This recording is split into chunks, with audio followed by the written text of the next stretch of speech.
ఓం మహాగణాధిపతయే నమః. ఓం గురుభ్యో నమః. ఓం శ్రీమాత్రే నమః. పరమేశ్వర స్వరూపమైనటువంటి జ్యోతిష, వాస్తు మరియు ఇతర అనేకమైనటువంటి శాస్త్రములను మనకు అందించినటువంటి మహర్షులకి నమస్కారం. హయగ్రీవ హయగ్రీవ హయగ్రీవేతి యో వదేత్తస్య నిస్సరతే వాణీ జన్హుకన్యా ప్రవాహవత్. అరుణాం కరుణాతరంగితాక్షీం ధృతపాశాంకుశపుష్పబాణచాపాం అనిమాదిభిరావృతాం మయూకైః అహమిత్యేవ విభావయే భవానీం. శ్రీమాత్రే నమః. ప్రేక్షకులకి ఆ లలితాంబిక అమ్మవారి యొక్క అనుగ్రహం పరిపూర్ణంగా కలగాలని మనస్ఫూర్తిగా కోరుకుంటూ మనం ఈరోజు చెప్పుకోబోయేటువంటి టాపిక్ ఏమిటి, మనకి గోచారంలో బుధగ్రహం నీచ స్థానంలో ఉంది. అది ఎప్పటి నుంచి ఉంది ఏమిటి అని చెప్పి చూసుకున్నట్లయితే 7 మార్చి నుంచి 26వ తేదీ వరకు మార్చిలో ఉంటూ మరలా మేషంలోకి మళ్ళీ మీనంలోకి వచ్చి దాదాపుగా ఏప్రిల్ అంతా కూడా ఉంటుంటుంది. అదేవిధంగా శనికుజుల యొక్క కలయిక 16 మార్చి నుంచి 24 ఏప్రిల్ వరకు కుంభరాశిలో కలిసి ఉంటుంది. అదేవిధంగా మరి ఈ రెండూ కూడా బ్యాడ్ కాంబినేషన్స్. మరి ఏదైనా ఒక మంచి ఉందా అంటే రవిగ్రహం ఉచ్చ స్థితిలోకి వెళ్ళబోతుంది. ఎప్పటి నుంచి? మార్చి 14వ తేదీ నుంచి. కాబట్టి ఈ యొక్క గ్రహస్థితులను అనుసరించి మనకి ఈ గ్రహాల యొక్క స్థితి వల్ల ఏ విషయాల్లో ఖచ్చితంగా జాగ్రత్త వహించాలి, ఏ విషయాల్లో బాగుంటుంది అనేటువంటి విషయం ఇప్పుడు మనం తెలుసుకుందాం. ఒక్కొక్క లగ్నరీత్యా, లగ్నం తెలియని వారు రాశిరీత్యా చూసుకోవచ్చు. కన్యా లగ్నము, కన్యా రాశి. కన్యా లగ్నం వారికి ఈ 2 నెలలు బుధుడు నీచంలో ఉండడం, అంటే నీచ స్థానంలో కొంతకాలం ఉండి మళ్ళీ మేషంలోకి వెళ్ళి మళ్ళీ నీచంలోకి వస్తున్నాడు, అందుకని ఈ 2 months అంటున్నా.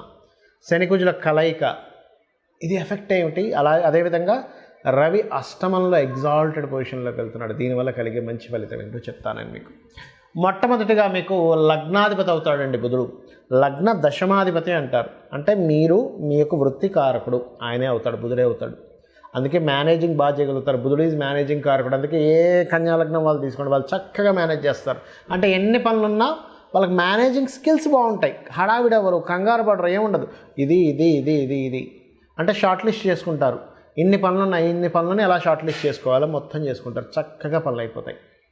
అయితే ఇక్కడ మీకు కలిగేటువంటి మంచి చెడు గురించి చెప్తాను, ఎందుకంటే ఇది మోస్ట్ ఇంపార్టెంట్. ఇక్కడ జాగ్రత్తగా లేకపోతే 5-10 సంవత్సరాలు వెనక్కి వెళ్ళిపోతారు. ఇక్కడే జాగ్రత్తగా ఉంటే ఒక 5-10 సంవత్సరాలు ముందుకు కూడా వెళ్తారు, గుర్తుపెట్టుకోండి.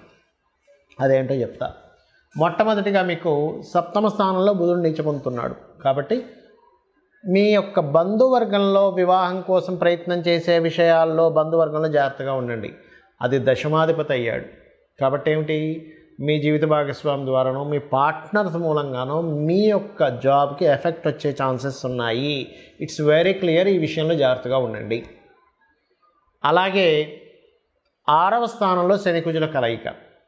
6వ స్థానంలో ఎప్పుడైతే శని కుజ కలయిక కలిసిందో ఇదేమిటి అంటే ఇట్స్ వెరీ క్లియర్, గుర్తుపెట్టుకోండి. ఈ కాంబినేషన్ ఏదైతే ఉందో ఇది పర్టికులర్గా ఇచ్చేటువంటి రిజల్ట్లో మీకు గొడవ, స్ట్రెస్ ఇటువంటి ఫలితాలు ఇస్తాయి, గుర్తుపెట్టుకోండి. గొడవ, స్ట్రెస్ ఇస్తాయి. అయితే శత్రువుపై జయాన్ని కూడా ఇస్తుందండి ఈ కాంబినేషన్. మంచి కాంబినేషన్. ఒక రకంగా చెప్పాలంటే శత్రువుపై మీరు మొండిగా నిలబడి గెలవగలిగేటువంటి సత్తాను కూడా ఇస్తుంది. అయితే అనవసరమైన గొడవలు, అనవసరమైన అప్పుల జోలికి వెళ్ళకండి. అందులో ముఖ్యంగా అన్నదమ్ములతో. బికాజ్ ఆఫ్ 3వ స్థానాధిపతి. మీరేదో మాట ఇచ్చారు, కమ్యూనికేట్ చేశారు, దానివల్ల ఇస్తూ ఉంటుంది గొడవ. కాబట్టి మరి దీన్ని ఎలా తగ్గించుకోవాలి? సింపుల్, చాలా సింపుల్ టెక్నిక్, గుర్తుపెట్టుకోండి. శని కుజ గ్రహాల దగ్గర దీపారాధన చేయండి. బుధగ్రహం దగ్గర దీపారాధన చేయండి. గోవులకి సాక్షాత్ అమ్మవారిగా భావించి, దేశీవాలి గోవుని అమ్మవారికే తినిపిస్తున్నాను, అమ్మవారి రూపంలో ఉందని భావించి చక్కగా దానికి బెల్లము, క్యారెట్స్, గోంగూర తినిపించండి. మీరే చూస్తారు పాజిటివ్ ఫలితాలు వస్తాయి. మరి రవి ఎగ్జాల్టెడ్ అవుతున్నాడు అంటున్నారు కదా, ఏప్రిల్ 14th నుంచి. అదొక 15 days అద్భుతమైన కలయిక అంటున్నారు కదా, రవి గురువుల కలయిక అద్భుతం అంటున్నారు కదా. ఏమి ఇస్తుంది రిజల్ట్? అది నిజంగా మంచి రిజల్ట్ వస్తుంది. ఏమిటో చెప్తానండి మీకు. అదేమిటి అంటే మీకు ఈ కాంబినేషన్ ఏదైతే ఉందో ఇది ఇచ్చేటువంటి రిజల్ట్స్లో సడన్గా ఒక మంచి కూడా జరుగుతుంది. ఎక్స్పెక్ట్ చేయరు అసలు. అబ్బా ఈ మంచి నాకు జరిగింది, ఐఎమ్ వెరీ లక్కీ. సడన్గా ఒక మంచి కూడా జరుగుతుంది, సడన్గా కలిసి రావడం కూడా జరుగుతుంది. అది వేటి మూలంగా పూర్వీకుల ఆస్తులు, మీరు చేసిన రీసెర్చ్, మీరు తీసుకున్న నిర్ణయం తాతగారు ఆస్తికి సంబంధించినటువంటిది, అంటే ఒక ప్రయోగం చేసాం, ఒక నిర్ణయం తీసుకున్నాం, మంచి చక్కగా కలిసి రావడం, వీటి వల్ల వస్తూ ఉంటుంది. అలాగే భూములు కొనడం వల్ల, ఇన్వెస్ట్మెంట్ చేయడం వల్ల, వీటి వల్ల కూడా మీకు యోగం ఇస్తాడు ఈ రవి గురువుల యొక్క కలయిక. ఇది ఒక గొప్ప కాంబినేషన్, గుర్తుపెట్టుకోండి. ఇక ఇక్కడ ఏంటంటే ఈ శుక్రుడు కూడా ఎగ్జాల్ట్ అవుతున్నాడు మధ్యలో, దీనివల్ల కూడా ఒక మంచి ఫైనాన్షియల్గా మంచి గ్రోత్ ఇస్తారు అక్కడ. కాకపోతే ఈ విషయాల్లో జాగ్రత్తగా ఉన్నట్లయితే అన్ని విధాలా బాగుంటుంది. ఇక్కడ యూనివర్సల్గా అసలు ఏం జరుగుతుంది, అసలు జాతకమే తెలియదండి, నాకు రాశి తెలియదు, లగ్నం తెలియదు, ఏమీ తెలియదు, మరేం చేసుకోవాలో కూడా చెప్తానండి మీకు. ఇక్కడ యూనివర్సల్గా జరిగేది ఏమిటి అంటే, నేను మీకు ఫిబ్రవరి నుంచి ఇండికేట్ చేస్తూనే ఉన్నా, జనవరి ఫిబ్రవరి నుంచి అల్లర్లు జరుగుతాయి, జాగ్రత్తగా ఉండండి. కొన్ని అల్లర్లు జరిగాయి. బాంబేలుళ్ళు జరుగుతాయి, జాగ్రత్తగా ఉండండి. బాంబేలుళ్ళు కూడా జరిగాయి.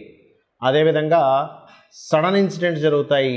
నౌకాదళాల మీద కూడా కొన్ని ఇవి జరుగుతాయి, అంటే నీటిలో ప్రయాణం చేసే వాటి మీద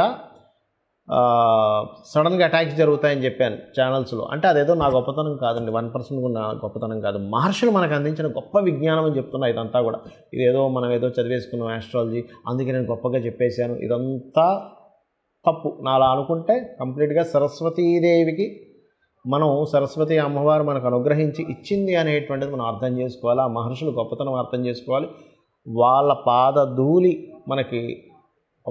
పాదధూళి యొక్క అనుగ్రహం ఉంటే మనం ఈ మాత్రం ఏదో చెప్పగలం అనేది మనం అర్థం చేసుకోవాలి. అయితే ఇక్కడ నేను చెప్పేది ఒకటే, ఇదంతా ఎందుకు చెప్తున్నా అంటే ఇంకా ఉందండి. ఈ శని కుజుల కలయిక ఉంది, బుధుడు ఉన్నాడు.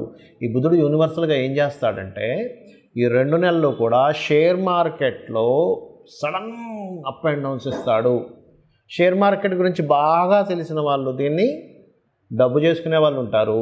షేర్ మార్కెట్ సరిగ్గా తెలియని వాళ్ళకి పరిస్థితి ఏమిటి అంటే, దీనివల్ల నష్టపోతారు.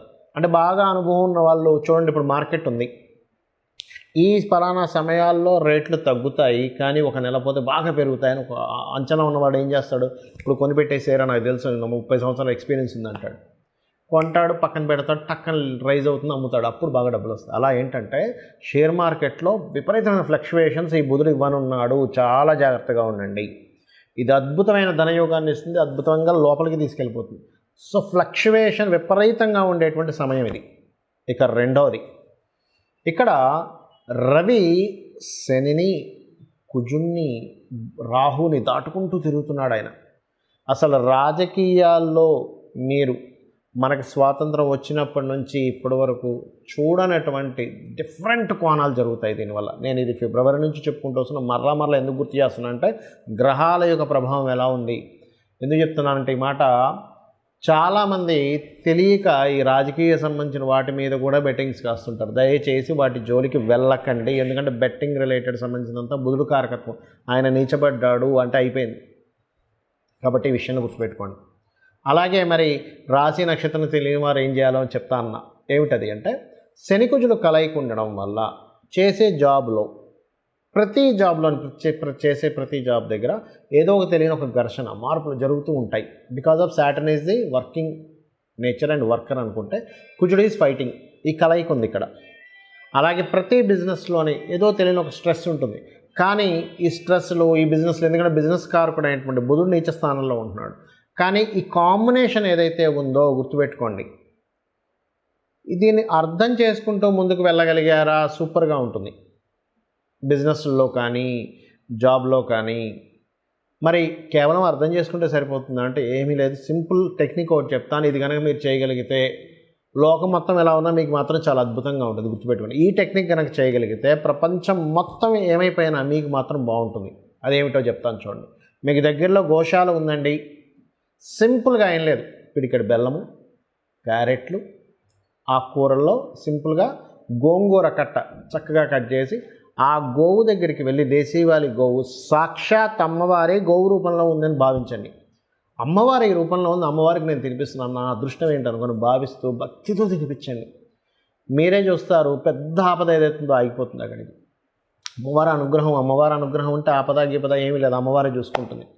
ఆ రకంగా మీకు ఆ సపోర్ట్ అనేటువంటిది లభిస్తుంది. అయితే ఇక్కడ ఇంకొక విషయం చెప్పి మీకు ఒక క్లారిటీ ఇస్తా, ఏమిటది అంటే, మీ జన్మజాతకంలో గనక నీచగ్రహాలు బలంగా ఉన్నాయి, ఇబ్బందికరమైనటువంటి వాళ్ళకి మాత్రమే ఎక్కువ ఎఫెక్ట్ ఉంటుంది. కానీ జన్మజాతకంలో విపరీత రాజయోగాలున్నా, ధనయోగాలున్నా, విపరీత ధనయోగాలున్నా, భగవత్ అనుగ్రహము అంటారు. అంటే గురుగ్రహం గనక రాశిని చూస్తున్నా, లగ్నాన్ని చూస్తున్నా, జన్మజాతకంలో గురువు యొక్క అనుగ్రహం బలంగా ఉన్నా ఏమీ అవ్వదు. ఎలా అంటే ఒక బుల్లెట్ ప్రూఫ్ వేసుకునే వ్యక్తి ఈ బుల్లెట్ తగులితే ఏమవుతుంది, అదొక బుల్లెట్ ప్రూఫ్ లాగా పనిచేస్తూ ఉంటుంది. అయితే ఇక్కడ మీకు అనిపించవచ్చు, ఏమండి మరి నాకు గురుబలం ఉందో లేదో నాకు తెలియదు, నాకు జాతకం లేదు, మరి ఏం చేయాలి? సింపుల్గా ఒకటే గుర్తుపెట్టుకోండి, గురుబలము రావాలి, మనం రక్షింపబడగలగాలి అంటే ఒకటి మీ గురువుని తలుచుకోండి. మీకు చిన్నప్పుడు స్కూల్లో టీచర్ ఏదైనా విద్య మీకు నేర్పించిన వ్యక్తిని గురువుని తలుచుకోండి. లేదా దత్తాత్రేయుడిని జై గురుదత్త, శ్రీ గురుదత్త అనుకోండి, గురుబలం వచ్చేస్తుంది. రెండవది, శివాలయానికి వెళ్ళి చక్కగా పసుపు గంధము కలిపిన నీటితో అభిషేకం చేయండి. లేదా చందనం రాయండి, చక్కగా గురుబలం ఖచ్చితంగా పెరిగి తీరుతుంది. పరోపకారం చేయండి. అంటే ఏమిటి? ఎవరికైనా ఏదైనా అన్నమో వస్త్రమో ఏదో ఒకటి దానం చేయండి. ఎందుకంటే దానం చేస్తే గురుబలం ఎలా పెరుగుతుంది అంటే, ఒక మంచి పని ఎవరికైనా సహాయం చేయడం ఈజ్ ఆల్సో గురువే. ఎందుకు? మీరు వాళ్ళు ఇబ్బందిలో ఉన్నారు, అబ్బాయి ఎలారా నాయన నా ఫుడ్ అనుకున్నాం, ఒక వ్యక్తి వచ్చి వాళ్ళకి సపోర్ట్ చేస్తారు, దట్ ఈజ్ ఆల్సో మీరు వాళ్ళు ఇబ్బందిలో ఉన్నారు, వాళ్ళకి ఇబ్బందిలో ఉన్న వాడికి నేను హెల్ప్ చేస్తున్నా, గురుతత్వం వచ్చేసింది అక్కడ. కాబట్టి ఎవరు ఏ ఇబ్బందులో ఉన్నా చిన్నపాటి హెల్ప్, మీకు తోచిన హెల్ప్ చేయండి, ఇది కూడా గురుబలంగా మారుతుంది. ఈ రకంగా మీరు చేయగలిగితే మీ జన్మజాతకంలో ఎటువంటి దోషాలున్నా, మీకు గోచారం అనుకూలిస్తున్నా అనుకూలించకపోయినా ఇది చేయండి. ఇంకొక విషయం చెప్తాను, పొరపాటును కూడా ఈ బుధుడు నీచంలో ఉన్నప్పుడు, ఈ శనికుజులు ఈ కాంబినేషన్లో ఉన్నప్పుడు తెలియకుండా మనం ఏం చేస్తామంటే ఉత్తరం వైపు కొన్ని దోషాలు చేస్తాం. అంటే తీసుకెళ్ళి, అంటే దాని ఎఫెక్ట్ పెరగడానికి వస్తువులన్నీ తీసుకెళ్ళి ఉత్తరంలో పెడతాం, బరువులు పెంచుతాం. పడమరలో తెలియకుండానే పడమరలో కొన్ని దోషాలు చేస్తుంటాం. అంటే ఏంటి? పడమర పెంచేసేటువంటిది, లేదా పడమరలో పెద్ద బాల్కనీ తయారు చేసుకోవడము, పడమరలో ఉన్నవన్నీ ఓపెన్ చేయడము, అంటే పడమర నుంచి ఎక్కువ వెళ్తురు వచ్చేలా కూడా చేస్తుంటాం తెలియకుండా. ఎందుకు అంటే దీని ఎఫెక్ట్ ఇవ్వడానికి వాస్తుని కూడా వాడుకుంటుంది అది గ్రహం. అంటే ప్రకృతి అలా వాడుతూ ఉంటుంది. ఒక వ్యక్తికి ఒక మంచి చేయాలన్నా, ఒక ఇబ్బంది ఇవ్వాలన్నా, దీన్ని అర్థం చేసుకొని ఈ రకంగా మీరు తెలుసుకొని ఆ అమ్మవారి యొక్క అనుగ్రహం పరిపూర్ణంగా పొందాలని మనస్ఫూర్తిగా కోరుకుంటూ శ్రీమాత్రే నమః.